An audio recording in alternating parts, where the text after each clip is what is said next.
I don't have a lot of experience with the Donkey Kong Country series as a whole. I played a port of the original game on my Game Boy Advance when I was younger, but that was about it. So I find it strange that Donkey Kong is now one of my favorite Nintendo characters.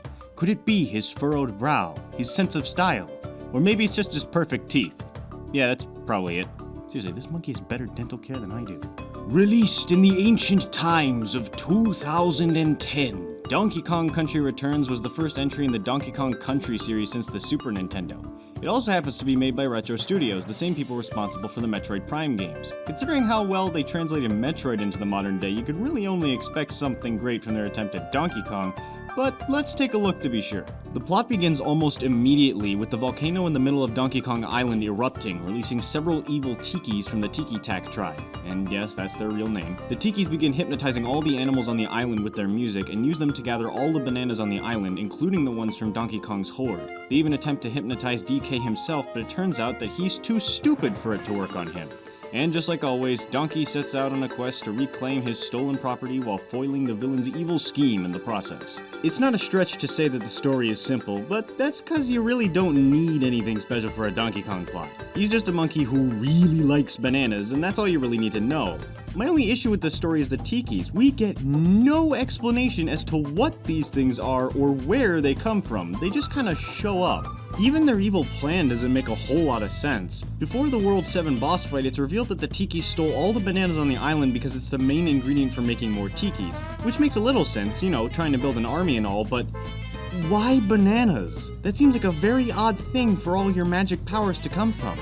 Also, how do you create sentient life from bananas in a piece of wood? You think someone might have picked up on that little detail before, or is this just one of those unwritten rules of life that you're always supposed to follow? Cover your mouth when you cough. Don't drop the soap. Never, under any circumstances, touch a piece of wood with a banana.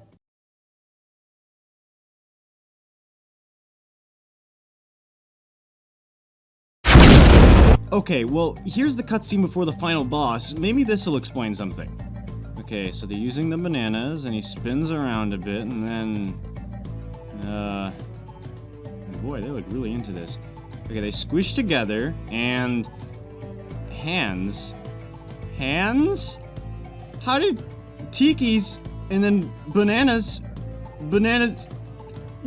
hands? You know what, fuck it. At this point, I'm convinced bananas can do fucking anything. Who knows? Maybe the cure to cancer this whole time was just an OD on fucking potassium.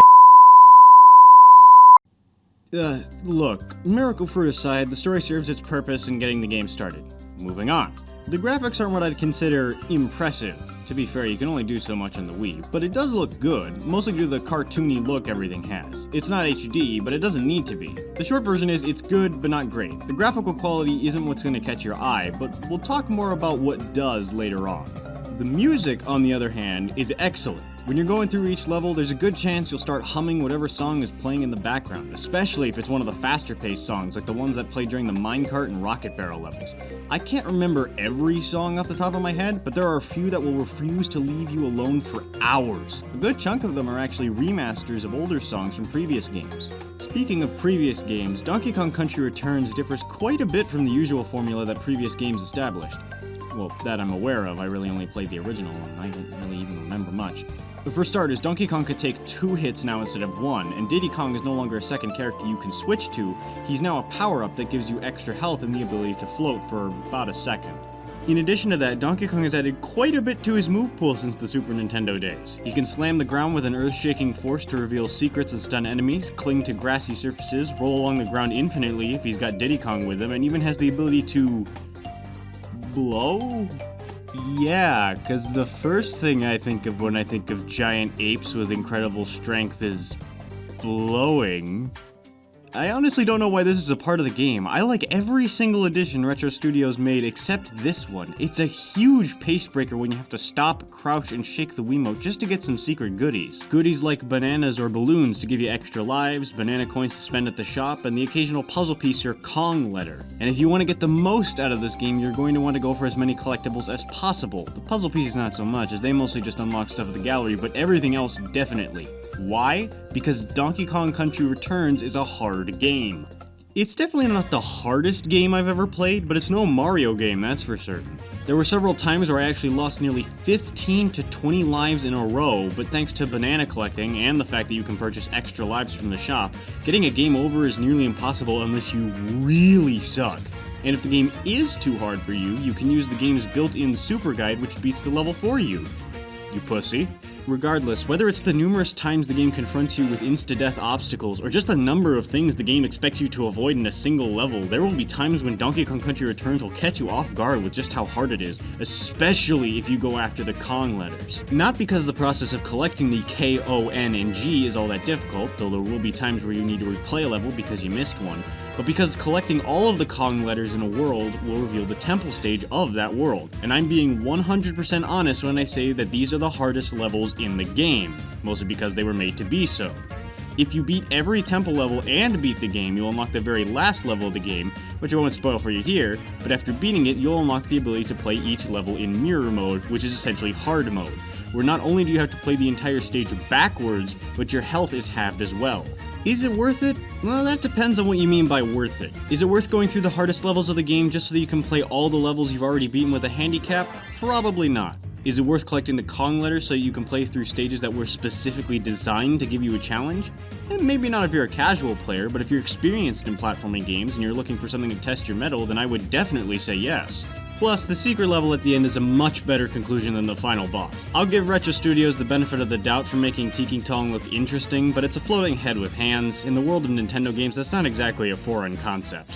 Actually, thinking about it now, most of the bosses in this game were sort of outshined in the WoW department by regular levels. I mean, it's not like they're horrible fights or anything, but what are you gonna remember more after you finish with the game? An exciting level where you have to escape one seriously agitated killer octopus? A level where you must constantly seek shelter from the oncoming tidal waves? Or crabs? Oh, sorry, pirate crabs. Not like a whole crew of them, just 3. Yeah, no matter which way you look at it, most of the regular level set pieces are just way more interesting. Remember when I said that the graphics wouldn't be what catches your eye? Well, this is what I'm talking about. Every level has something unique in it that'll grab your attention. Bouncy spider eggs, huge bats, a creepy robot eye, and each and every one of them makes the levels unique and interesting, which further incentivizes you to keep playing just to see what else the game wants to throw your way visually. This is honestly one of my favorite games on the Wii. I find myself coming back to play it fairly frequently.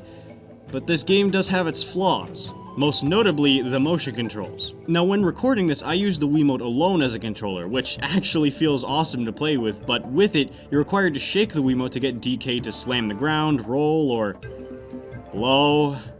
It isn't an issue in short bursts, but when you want to perform an action continuously, be prepared to feel like you're in the middle of an earthquake. Special mention goes to the sections with Rambi where in order to charge forward, which you have to do constantly about 50% of the time, you also have to shake the Wiimote continuously, making your voice sound like this.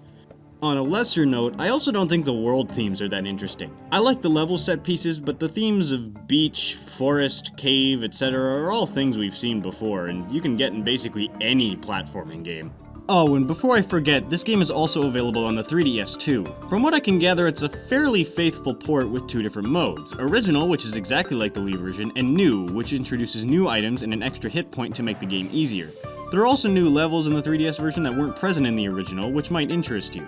I also think it has longer load times and a lower frame rate, but I guess that's not uncalled for. I mean, you can only do so much when porting a console game to a handheld. I've never touched this version myself, and due to the technical issues, it definitely sounds like the weaker version of the game. But if you can't find a copy for the Wii and don't feel like downloading the Wii U version through the eShop, then this should definitely be the next place you look. That aside, Donkey Kong Country Returns is one of my favorite games on the Wii. I'm a huge fan of platformers already, and while I'm always looking for something new to sink my teeth into, I always find myself coming back to this game, and no matter how many times I do, it never gets stale, meaning that I'm more than happy to give Donkey Kong Country Returns a 9 out of 10. Before I go, I just want to thank you so much for watching the entire video, and I will see you next time.